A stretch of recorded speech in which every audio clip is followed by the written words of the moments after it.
Hello students, today our topic is reagents.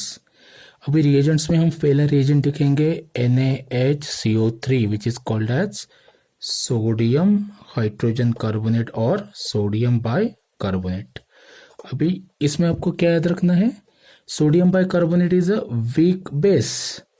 अभी याद रखना है, अगर एसिड बेस रिएक्शन है तो कार्बोनेट बेसेस हमेशा कार्बन डाइऑक्साइड गैस प्रोड्यूस करते हैं, और सोडियम हाइड्रोजन कार्बोनेट अगर वीक बेस है तो ये स्ट्रॉन्ग एसिड के साथ ही कंबाइन होगा, स्ट्रॉन्ग एसिड के साथ ही रिएक्ट होगा।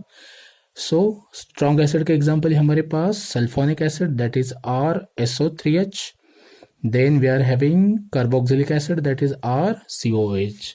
सो ये दोनों के साथ भी एसिड बेस रिएक्शन में कौन से प्रोडक्ट मिलते हैं हमें याद रखना है आपको, सॉल्ट। सो सल्फोनिक एसिड का सॉल्ट क्या होगा, RSO3Na plus acid base reaction में क्या प्रोड्यूस होता है, और वाटर। और अगर हमारे पास बेस कार्बोनेट बेस है तो उसके साथ हमें क्या मिलेगा, कार्बन डाइऑक्साइड गैस की एफर्वेसेंस भी मिलेंगे। तो सेम रिएक्शन कार्बोक्सिलिक एसिड के साथ भी होगी। NaCO3 के साथ पहले बनेगा salt that is RCOONA plus acid base में और क्या मिलता है, वाटर, और कार्बोनेट बेस है तो क्या मिलेगा, कार्बन डाइऑक्साइड गैस। अभी मैंने बताया जैसे कि sodium hydrogen carbonate only strong acid like sulphonic acid और कार्बोक्सिलिक एसिड के साथ ही रिएक्ट होते हैं, तो मतलब ये वीक एसिड के साथ रिएक्ट नहीं होंगे। जैसे कि हमारे पास वीक एसिड है फिनॉल, फिनॉल वीक एसिड है तो सोडियम हाइड्रोजन कार्बोनेट इसके साथ रिएक्ट नहीं करेगा। ये कैसे पता चलेगा हमें, क्योंकि इस केस में हमें कार्बन डाइऑक्साइड गैस के इफर्वेसेंस नहीं मिलेंगे। So this reagent is useful to distinguish between carboxylic acid and phenol, also sulfonic acid and phenol.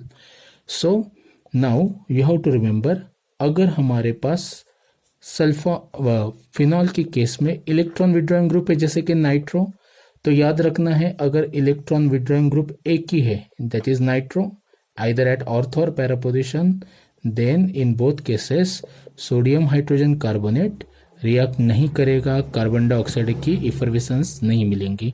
But अगर हम नाइट्रो ग्रुप का नंबर बढ़ा दें, जैसे कि अगर मैंने एक की जगह 2 नाइट्रो ग्रुप लिए हैं ऑर्थो और पैरा पोजिशन पे, तो क्या होगा, इस केस में इसकी एसिडिटी बहुत बढ़ती है फिनॉल की, इसे बोलते हैं 2,4 डाइनाइट्रोफिनॉल।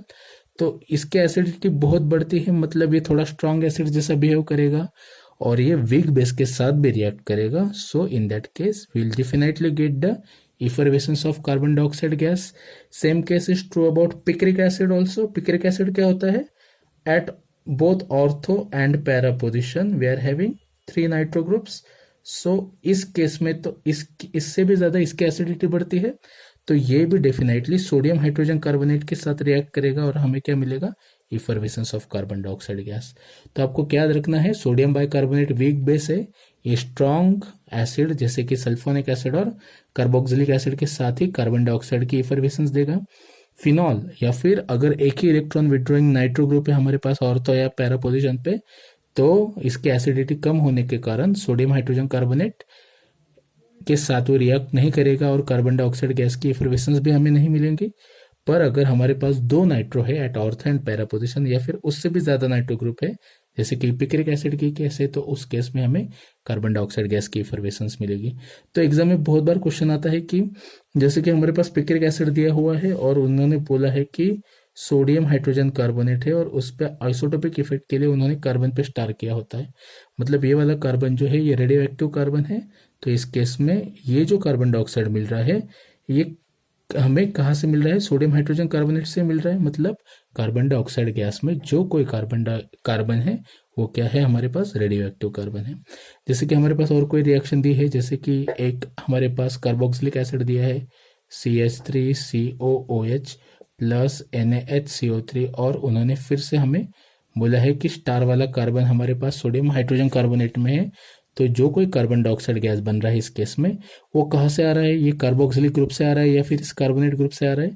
तो आपको याद रखना है जो CO2 गैस मिलता है वो हमेशा कार्बोनेट ग्रुप से आता है, मतलब it came from sodium hydrogen carbonate.